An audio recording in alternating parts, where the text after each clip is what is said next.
অসীম মল্লিক, বন্যপ্রাণী পরিদর্শক, বন্যপ্রাণী অপরাধ দমন ইউনিট, বন অধিদপ্তর, আগারগাঁ, ঢাকা। আমরা হযরত শাহজালাল আন্তর্জাতিক বিমানবন্দর ঢাকাতে আপনার এভিয়ান সিকিউরিটির ও বন্যপ্রাণী অপরাধ দমন ইউনিট গেল ৯ জানুয়ারি ২০২৬ সালে একটি অভিযান পরিচালনা করি। এখানে আপনার ৩টি সাকার ফ্যালকন আমরা উদ্ধার করি। তো এই ৩টি সাকার ফ্যালকন আসলে কাতার এয়ারওয়েজের একটি বহির্গামী ফ্লাইটে যাচ্ছিল। এখানে যে ব্যক্তি এটা নিচ্ছিল তার নাম হচ্ছে রেদওয়ানুল হক। তিনি হচ্ছেন একটি ব্যাগের মধ্যে বিশেষ এক প্রক্রিয়ায় এই ফ্যালকন ৩টিকে আপনার প্যাকেটজাতকরণ করে উপরে একটা অক্সিজেন প্যাড দিয়ে ব্যাগের মধ্যে তাকে অনেকটা অচেতন অবস্থায় নিয়ে যাওয়ার পায়তারা চলছিল। তো এখানে হচ্ছে বন্যপ্রাণী অপরাধ দমন ইউনিট ও এয়ারপোর্ট কর্তৃপক্ষ খুব সজাগ থাকার কারণে এই ব্যক্তির কাছ থেকে তার এই ফ্যালকন ৩টিকে উদ্ধার করা সম্ভব হয়েছে। তো এখানে হচ্ছে যে ব্যক্তি এই পাচার চক্রের সাথে সম্পৃক্ত ছিল তার নাম রেদওয়ানুল হক, বাড়ি চট্টগ্রামের দিকে। তো ইনি হচ্ছেন এই ফ্যালকন ৩টিকে কাতারের দিকে নিয়ে যাওয়ার একটি পায়তারা চালাচ্ছিলেন। তো আমাদের কাছে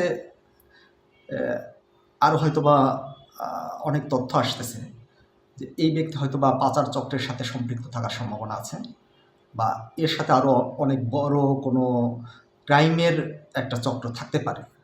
তো আমরা সেই কাজটা আসলে তদন্তের স্বার্থে আপনাদেরকে বলছি না, বাট এই প্রক্রিয়াটি কিন্তু আমরা এখন চলমান আছে। আমরা তার সাথে কারা কারা জড়িত আছে এই বিষয়গুলো আমরা দেখভাল করতেছি।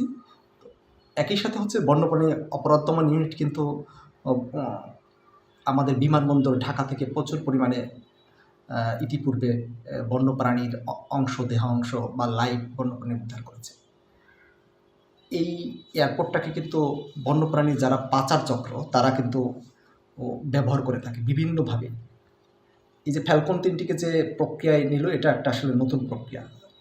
অর্থাৎ পাচারকারী চক্র আমরা যে পথগুলোর মাধ্যমে তাদেরকে ধরি, তারা ওইটা হয়তো বা বাদ দিয়ে নতুন কোনো পথ অবলম্বন করে। এটা একটা নতুন পথ।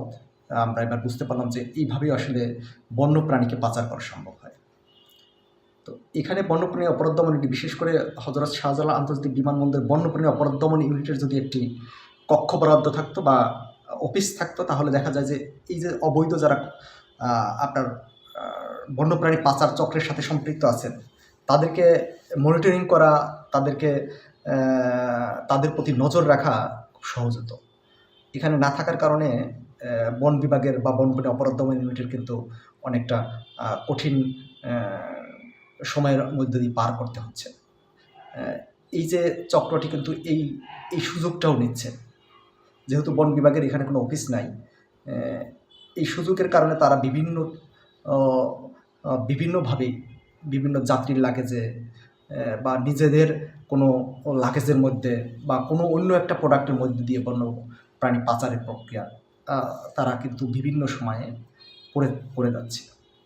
তো আমরা আশা রাখি যে বাংলাদেশের সকল আইন প্রয়োগকারী সংস্থা যদি সজাগ থাকেন, তাহলে বাংলাদেশের বন্যপ্রাণী পাচারে আমরা একটা ভালো আশা করতেই পারি।